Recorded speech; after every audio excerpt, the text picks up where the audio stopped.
Next, we're going to talk about some common student errors. Some students confuse the subset notation with the element of notation, and knowing which situation to use each notation. When using the subset notation, you're comparing a set with another set. Okay? So the correct notation would be the set of A is a subset of the set of A and B. This is the correct notation when comparing one set to another set. The incorrect notation would be A is a subset of the set of AB.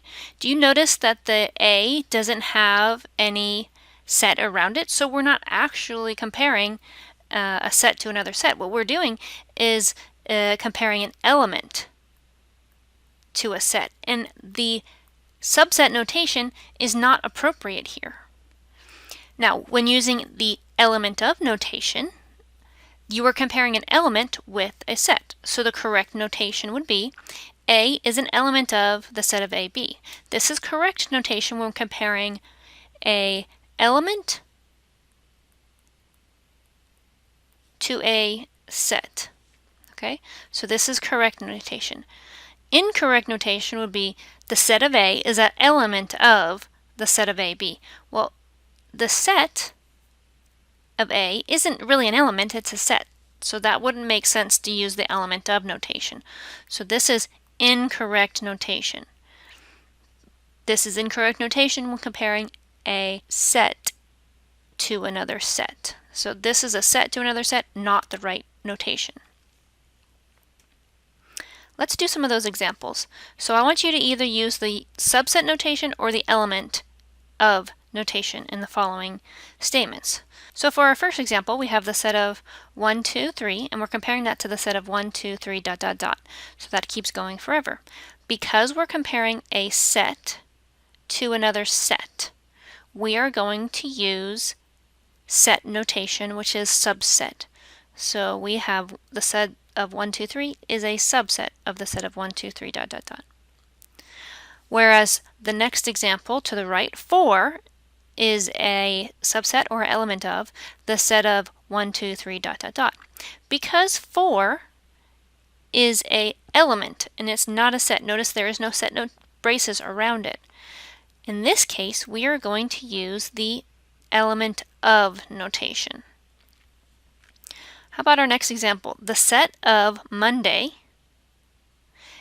and comparing that to the set of all x such that x is a day of the week. So because we're comparing a set to another set, we are using the subset notation.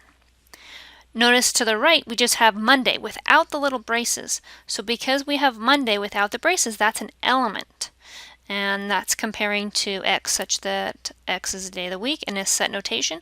So this is element of. All right, how about our next one? J, and comparing that to the set of J. Because J is an element and it has no braces around it, we are going to use the element of notation because J is just an element.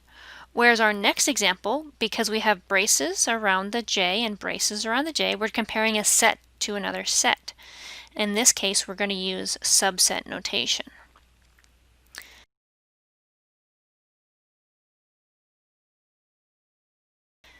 All right, next we're going to talk about the universal set. The universal set, denoted as capital U, consists of all elements considered in the discussion or problem. For example, if we're asked who in this class has a cat or a dog as a pet, the universal set would be all students in this class.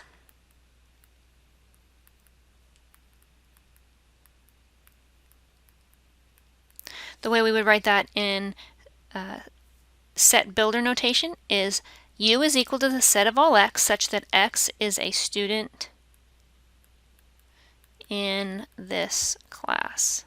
So that's all of the people that are considered in the discussion. Because we're only talking about our class, the universal set would be all of the elements of the students in our class. Now this is very helpful when we're talking about Venn diagrams. Venn diagrams visually display the relationship of a set. So here is a common relationship of Venn diagrams. We have the outside box, which is U, anything that belongs in this set. Then we have the set of A, And then we have the set of B. Notice that there is an overlap region in this particular Venn diagram where the common elements are in the overlap spot.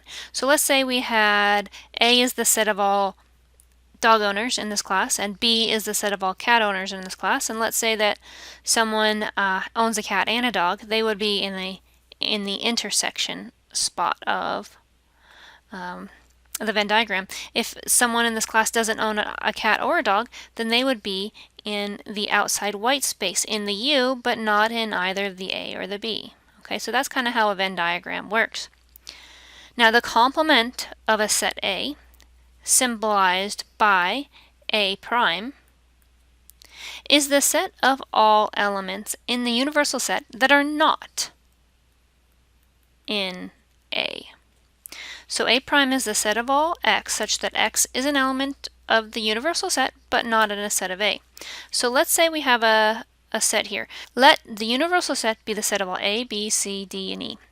And A, so we have a set A, and I'm going to draw a Venn diagram. I'm going to call that A. The set A only includes the letters A and D. So in my A, I have the elements A and D. What's not in A, but it is in our discussion of the universal set, which is A, B, C, D, and E. So A is inside A. Notice A is also already in the universal set, which makes sense because A, the element of A, is in both the set A and the universal set. D is in both, okay. What's not in both? Well, it looks like B, C, and E are not in A, but they are in the universal set. So we can put those anywhere out in the universal set, but not in A, okay? So when I say find A prime, or the complement of A, I'm asking what letters are not in A? Well, B, C, and E. And you probably do that one without the Venn diagram, but sometimes the Venn diagram can help you in situations like that.